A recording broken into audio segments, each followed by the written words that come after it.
Hi, Glancy! Happy Charis. Happy 18th birthday. I wish I was there. I miss you so much. Miss ko na yung kalokohan mo. Yung boses mo, miss ko na actually. Yung matinis na boses mo. Miss ko na and all. Ayun. Sana magkita na ulit tayo. Hindi ko alam kailan, pero feeling ko magkikita na tayo soonest. Hoy, Charis, joke lang. Ayun. Stay who you are, I guess. Sana hindi ka magbago. And always work hard. Like, super, yeah. Ayun. Love. Anyways, ayun. Happy birthday. Miss you. Love you. Bye-bye.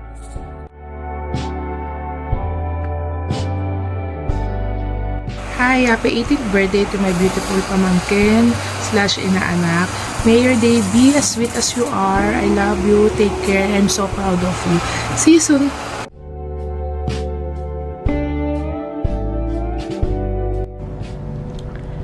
Hi, Be. Happy 18th birthday, and I wish na more birthdays to come, and I hope na mauwi na kayo dito. Kasi nami-miss ko na kayo. Tapos 18 ka na, and parang kailan lang baby ka pa dati. And ngayon umalis ka dito sa Pilipinas, 11 years old ka pa lang. Tapos ngayon 18 ka na, dalaga na. Happy birthday, Bay. I love you, and see you soon. Kayo lahat. Enjoy your day, and you're always my baby. No matter how old you are, you're always my baby. Yung inaalagaan ko dati. Yun lang. Sana ma-enjoy mo today, okay? I love you. Happy birthday, Bibe. Mwah. Happy 18th birthday, Glancy! I love you, Bibe. I don't know you, but I love you also.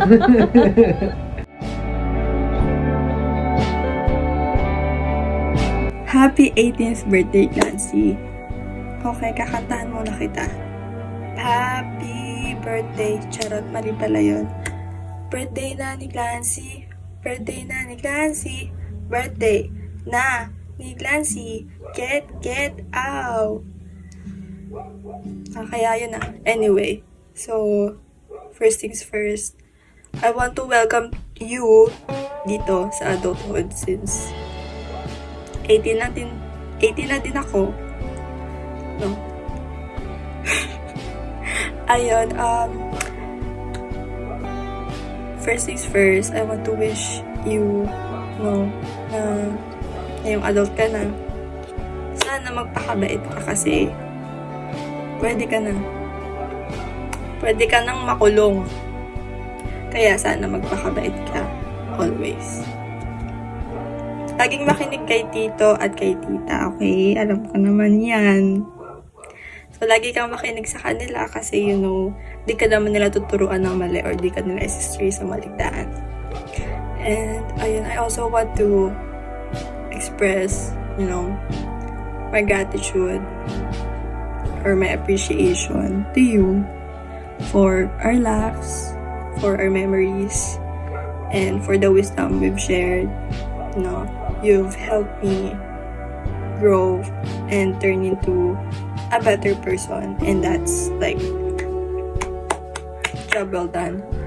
Also, I also want to say na I'm so proud of you sa lahat ng bagay that you've done, for academics, your life decisions, and lastly, yung pagpili mo sa akin bilang best friend mo. Parang ayun talaga yung masasabi kong star of the show. So, ayun. I won't take much of this greeting. So, sorry I didn't introduce myself. So, Hello everyone, I'm Edsai. Kung may nanonood ba neto? So, sino ba si Edsai? Best friend pa ko ni Clancy from grade 4. And we've been friends now for 8 years. Grabe. So, ayun. Last concluding wish ko sa'yo, Bebs, is ayun, sana matupad mo yung mga pangarap mo. And kung ano man tatahakin mo sa buhay, in every threshold, in every step, just know that I will always be there for you. And, ayun. I love you. And I miss you so much. Kaya please, uwi ka na. Uwi ka na.